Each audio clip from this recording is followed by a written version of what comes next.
We have a problem, Batman. Gotham needs you again.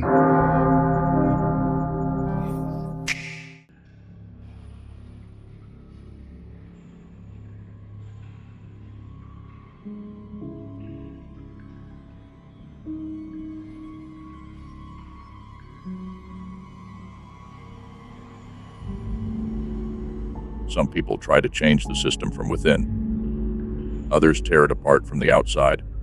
But both claim they're serving the greater good. I'm curious which story you tell yourself when you look in the mirror, whether you believe it. The mirror is not for belief, it's for recognition. And I know exactly what I am. Most people can't stand the sight of themselves because they've been taught to see through someone else's lens. Me. I broke the glass a long time ago. I don't need it to know the shape of my own face. Revolutionaries often speak about freedom, but what they deliver is usually a new set of chains. When you imagine the world remade in your image, do you see liberated people, or just people who fear crossing you? How do you reconcile that contradiction? Fear is the oldest language of survival. People romanticize freedom like it's a sunrise. Pure, beautiful, inevitable. But the truth is, freedom without power is just an invitation for someone stronger to take it away. I don't want people to worship me, but I need them to understand the cost of defiance. The weak call that tyranny. The strong call it order. And history calls it the beginning of a new era. Justice tends to fracture under the weight of personal vendettas. The moment the mission becomes about settling a score, the cause mutates into something else entirely. How do you keep from crossing that line? Or have you already decided that line doesn't exist? Lines are for people who can afford the luxury of boundaries. I'm not out here drawing chalk outlines around morality. You think revenge is a flaw in the system. It's the only honest part of it. Every empire was born out of someone taking what they felt was theirs. We just dress it up in noble words after the blood dries. I don't cross lines. I erase them. You speak like someone who studied the anatomy of oppression from the inside out. But when you adopt the same tactics as your oppressors, aren't you just ensuring that their shadow never disappears, only changes shape? Is that victory or surrender? Victory isn't about purity. It's about permanence. Oppression is a language. You can't dismantle it with polite conversation. You have to speak it fluently, then decide what to do with that fluency.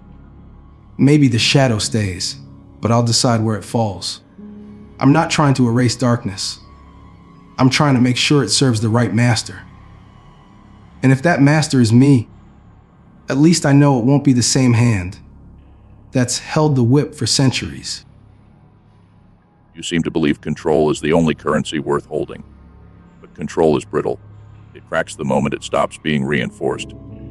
What happens when you're gone? And the people you've molded start thinking for themselves again. Doesn't that make everything temporary? Everything is temporary. That's why you make damn sure your time counts. You plant something deep enough, it outlasts you. Fear, pride, loyalty. Pick your poison. They all leave roots. I'm not Navi enough to think I can freeze the world in my image forever.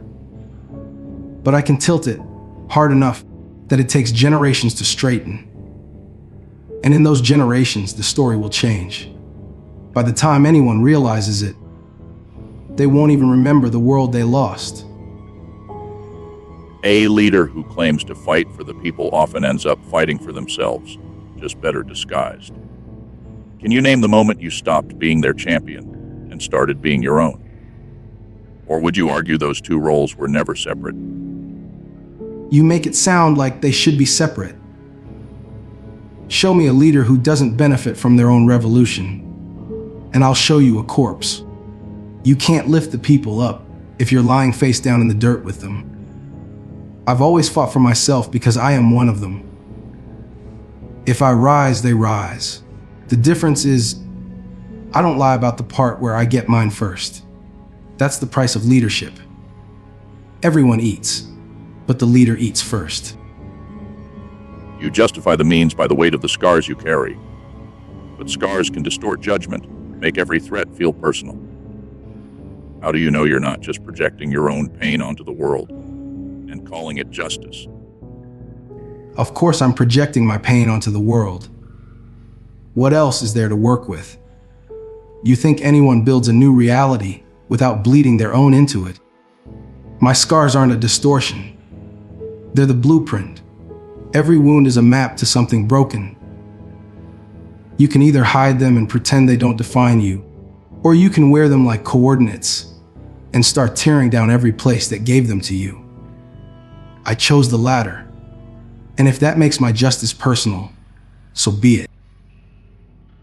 You talk like someone who sees the world as a chessboard, with people as pieces to be moved or sacrificed. But what if the game itself is the problem?